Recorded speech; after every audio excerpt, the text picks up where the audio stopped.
बचपन में आपने सुना होगा कि बड़े जो हैं वो बोलते थे कि यार झूठ मत बोलना। झूठ बोलोगे तो झूठ को छुपाने के लिए एक झूठ को छुपाने के लिए बार बार झूठ बोलने पड़ेंगे, तो बेहतर है कि सच बता दो।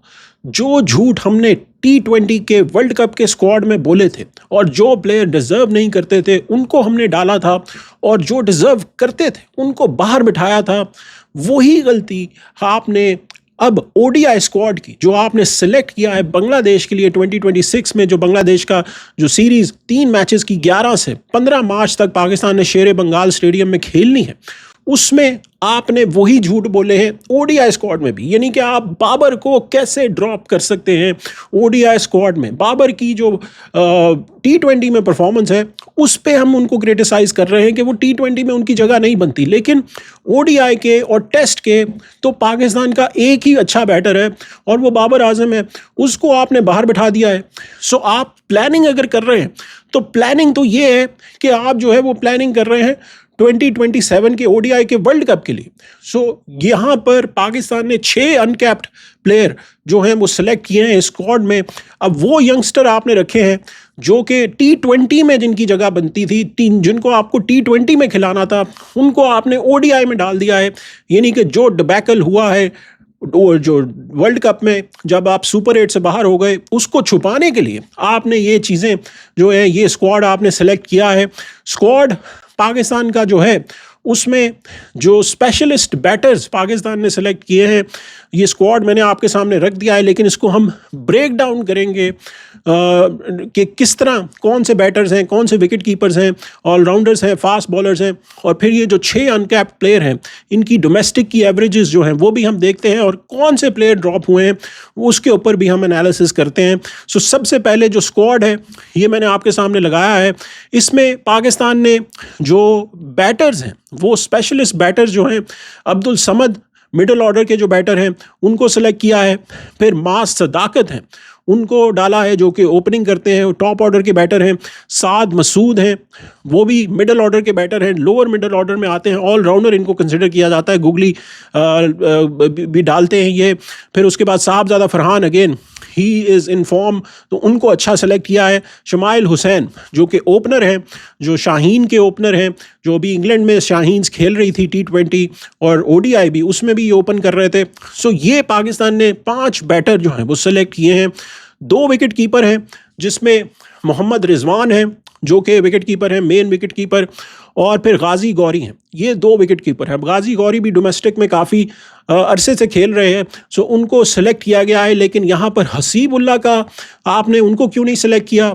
वो जो कि लास्ट टाइम पाकिस्तान ने श्रीलंका के खिलाफ और साउथ अफ्रीका के खिलाफ हसीबुल्ला को सेलेक्ट किया था ओडीआई सीरीज़ में, उनको आपने ड्रॉप कर दिया है। किस वजह से ड्रॉप किया है उसका कोई अता पता नहीं है। एकदम से आपकी टीम आती है, मतलब एकदम से आप अनाउंस करते हैं, कोई सामने भी नहीं आता, बताता भी नहीं है कि ये किसकी टीम है, ये आकिब जावेद की टीम है, माइक हसन की टीम है, शाहीन शाह अफरीदी की टीम है, या कोई वैसे ही मैसेज कर देता है उसकी टीम है, क्योंकि फिर बाद में ऑनरशिप भी कोई नहीं लेता। सो ये आपके विकेट कीपर्स हैं। ऑलराउंडर्स में अगर देखें तो सलमान अली आगा, फिर हुसैन तलत, फ़हीम अशरफ, अब ये ऑलराउंडर्स हैं पाकिस्तान के जो कि मेरे ख्याल से अच्छे हैं मिडिल ऑर्डर में। फिर उसके बाद फास्ट बॉलर में शाहीन शाह अफरीदी कप्तान है, so he will be captaining. 2 ODI series उन्होंने खेली हैं जो कि साउथ अफ्रीका और श्रीलंका के खिलाफ 2025 में खेली थी, दोनों वो जीते थे, 3-0 श्रीलंका के खिलाफ और 2-1 साउथ अफ्रीका के खिलाफ। फिर हारिस रऊफ़ और वसीम जूनियर, अब नसीम शाह को क्यों नहीं रखा उसका भी अता पता कोई नहीं है। सो जो कि अच्छी फॉर्म में लग रहे थे और अच्छी बॉल डाल रहे थे, और उनको आपने निकाल दिया है। और फिर जो स्पिनर्स हैं उसमें अबरार अहमद हैं और फैसल अकरम है। अब इसमें क्वेश्चन ये है कि आपने सुफियान मुकीम को क्यों नहीं डाला? फिर अगेन जो आपने अगर यही शाहीन्स की टीम ही खिलानी है तो उसमें तो सुफियान मुकीम थे, तो वो आपने उनको क्यों नहीं डाला? और वो तो पहले से खेलते हुए आ रहे हैं, उनको बिला वजह आपने ड्रॉप किया था, तो आपने उसके ऊपर भी कोई एक्सप्लेनेशन नहीं है। फैसल अकरम लेफ्ट आर्म रिस्ट स्पिनर हैं, वो अच्छी बॉल डालते हैं, लेकिन अगेन सुफियान की पहले जगह बनती थी, अब आपने फैसल अकरम को आप ले आए हैं। So these are the two spinners जिनके साथ पाकिस्तान जाएगा, जो कि ऑब्वियसली हर 11 में आएंगे, क्योंकि स्पिन ट्रैक्स बनेंगे श्रीलंका, जो बांग्लादेश है वहाँ पर। अब अगर इन जो प्लेयर्स ड्रॉप हुए हैं पाकिस्तान का स्क्वाड में, ये अब आपके सामने वो स्क्वाड रखता हूँ जो स्क्वाड पाकिस्तान ने 2025 में अनाउंस किया था श्रीलंका और साउथ अफ्रीका के खिलाफ। उसमें भी शाहीन शाह अफरीदी कप्तान थे, बाबर आजम ड्रॉप हो चुके हैं उस स्क्वाड से, सैम अयूब ड्रॉप हुए हैं, फ़खर जमान जो कि वॉक इन करते हैं स्क्वाड में, लेकिन उनको हैमस्ट्रिंग की इंजरी हुई है, सो ही इज़ आउट। तो वो अब बातें हो रही थी कि फ़खर जमान को कप्तान बनाया जाए। जो प्लेयर फिट ही नहीं रह सकता 2 हफ्ते, उसको आप कैसे कप्तान बनाएंगे? सो फ़खर जमान अगेन इंजर्ड हो गए हैं, तो उनको नहीं रखा गया। फिर मोहम्मद नवाज़ जिनकी परफॉर्मेंस बहुत ही फजूल थी T20 में, उनको नहीं डाला गया, उनकी वाकई जगह नहीं बनती थी, which is right call to make. अब मुझे नहीं लगता कि मोहम्मद नवाज़ वापस पिक्चर में आएंगे, जो पाकिस्तान की पिक्चर इस वक्त बनेगी ODI की। सो वो ड्रॉप हुए हैं। फिर नसीम शाह जिनके ऊपर मैंने अभी बात की कि उनको किस लिए ड्रॉप किया है, उसकी रीज़न जो है वो हमें नहीं पता। और हसीबुल्ला खान अगेन जो विकेट कीपर हैं, उनको किस लिए ड्रॉप किया गया है, उसकी भी रीज़न नहीं पता। बिकॉज आप एक प्लेयर को पिक करते हैं लेकिन फिर उसके बाद उसको भूल जाते हैं। इसी तरह अगर आप देखें जो नए प्लेयर पिक हुए हैं, इनको अगर आप इनका कंपैरिजन करें, इनकी जो परफॉर्मेंसेस रही हैं जो डोमेस्टिक में, इनके लिस्ट ए के जो मैचेस हैं, अब्दुल समद ने 31 मैचेस खेले हैं, 35 की इनकी एवरेज है। साहबजादा फरहान जो कि ऑब्वियसली 72 मैच खेल चुके हैं, इनकी 36 की एवरेज है, ऑलमोस्ट 2500 इनके रन हैं। मां सदाकत ने 9 मैचेस खेले हैं, 380 इनके रन हैं, 42 की एवरेज है, 103 इनकी 50 हैं। साद मसूद 12 मैचेस, 260 रन, 29 की एवरेज है, 13 विकटें भी हैं इनकी, 28 की इनकी बॉलिंग की एवरेज है। शमाइल हुसैन जो कि बैटर हैं, ओपनिंग बैटर होंगे, 14 मैचेस इनके हैं, 480 रन हैं इनके, 37 की एवरेज है, 100 और 250 हैं। और गाजी गौरी इनकी 11 मैचेस हैं और 310 रन है, 31 की एवरेज है, 250 है इनकी। सो दैट इज़ जो अनकैप्ड प्लेयर हैं, 6 प्लेयर पाकिस्तान ने सिलेक्ट किए हैं। दूसरी तरफ जो अब एक न्यूज़ है, 2 और ख़बरें हैं जिसके ऊपर भी हम आपसे बात करेंगे, क्योंकि ODI सीरीज़ का स्क्वाड तो अनाउंस कर दिया है, लेकिन ODI सीरीज़ होती है या नहीं, इसके ऊपर फ़िलहाल कोई अता पता नहीं है।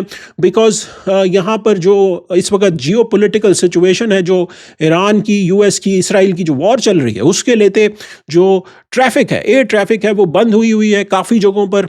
तो वहाँ पर अब ये ODI सीरीज़ होती है या नहीं, इसके ऊपर जो है वो क्वेश्चन मार्क है। सो लेट्स सी कि अनाउंस तो आपने कर दिया है, लेकिन अब ये जाते भी हैं या नहीं, ये देखना पड़ेगा। और दूसरी तरफ जो एक और ब्लंडर पाकिस्तान टीम ने किया है, पाकिस्तान टीम ने क्या करना है, पाकिस्तान की जो PCB की मैनेजमेंट है उसने किया है, वो है कि अब आप सरफराज को कप्तान बनाने जा रहे हैं टेस्ट क्रिकेट में अब आप सरफराज को कप्तान बनाएंगे। 30 ईयर ओल्ड सरफराज, जिनका कोचिंग का एक्सपीरियंस जो है वो सिर्फ शाहीन्स का है, उनको आप जो है वो कैसे कोच कर सकते हैं, कोचिंग पोजीशन पे रख सकते हैं टेस्ट मैच की। बिकॉज अब आप पाकिस्तान ने बांग्लादेश के खिलाफ टेस्ट मैचेस खेलने हैं, बांग्लादेश में ही मई में होंगे। फिर उसके बाद पाकिस्तान ने वेस्ट इंडीज़ जाना है, जो कि जून में होंगे, जुलाई में 2 मैचेस वहाँ पर हैं। फिर उसके बाद पाकिस्तान ने इंग्लैंड जाना है, जहाँ पर 3 टेस्ट मैचेस होंगे, जो वर्ल्ड टेस्ट चैम्पियनशिप है उसके। सो अब ये एक और ब्लंडर है, क्योंकि जो हज़र महमूद थे उनको जो है वो निकाल दिया गया। तो आपको देखना चाहिए था कि और कौन से प्रोफेशनल कोचेज़ हैं जिनसे आप बात कर सकते हैं, जो कि आपके लाइनअप में आ सकते हैं इंटरनेशनली, जिनका एक्सपीरियंस है, जो कि टीम को आगे लेके जा सकते हैं। लेकिन पाकिस्तान ने यहाँ पर अब सरफराज को रखा है। Sarfaraz is a champion player, absolute champion player, लेकिन कोचिंग में उनकी क्या एबिलिटीज़ हैं, क्या स्किल्स हैं, कहाँ पर उन्होंने कोचिंग की है, यानी उनको आपको पहले किसी लिस्ट ए डोमेस्टिक की टीम का कोच बनाना चाहिए था और उसको चलाना चाहिए था। लेकिन अब आप उनको अगर यहाँ पर अभी मतलब ये न्यूज़ कंफर्म नहीं है, बट मोस्ट लाइकली यही न्यूज़ आ रही है कि उनको सेलेक्ट किया जाएगा। सो दैट इज़ अनदर ब्लंडर जो इस वक्त आ रहा है। और जो लास्ट खबर है वो है माइक हैसन के ऊपर, कि माइक हैसन जो हैं उनके ऊपर भी बातें चल रही हैं कि वो अब ओडीआई के कोच रहते हैं या नहीं।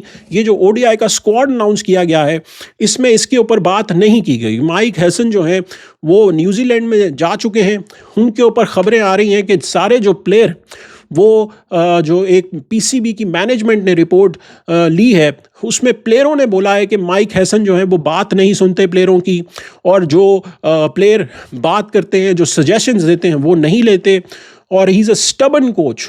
तो उनको जो है वो अब ये न्यूज़ आ रही है कि शायद पाकिस्तान रिप्लेस कर दे, लेकिन जो जियो ने खबर ब्रेक की है वो ये है कि फ़िलहाल उनको कोच रखा जाएगा, अभी उनको नहीं निकाला जा रहा।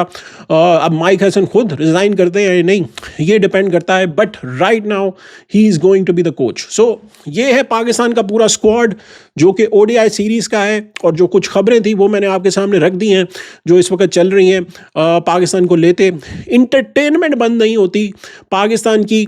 अब ये जो ओडीआई स्क्वाड सेलेक्ट हुआ है, अब ये अगर बांग्लादेश में जाके ये बच्चे परफॉर्म नहीं करेंगे तो इनको भी आप जो है वो निकाल देंगे, और फिर आप वही चले हुए कारतूस दोबारा ले आएंगे, और फिर इनका फ्यूचर ख़त्म हो जाएगा। यही राम कहानी जो है वो हमें हर दफ़ा सुनने को मिलती है, और प्लेयर्स का जो फ्यूचर है वो एक सीरीज़ के बाद ख़त्म हो जाता है। जैसे हसीबुल्लाह है, उनको आपने बाहर कर दिया है, उनका अता पता नहीं है। सुफियान मुकीम है, उनका अता पता नहीं है। So that is where problem lies. अब देखते हैं कि ये पाकिस्तान का स्क्वाड जो है वो कैसे परफॉर्म करता है। Best of luck to Pakistan squad. अब अनाउंस तो हो गया है, so we are supporting them, but यहाँ पे ब्लंडर्स पे ब्लंडर पीसीबी कर रहा है। वीडियो को लाइक ज़रूर कीजिएगा, शेयर ज़रूर कीजिएगा। मिलते हैं अगली वीडियो में, तब तक के लिए इजाज़त दीजिए।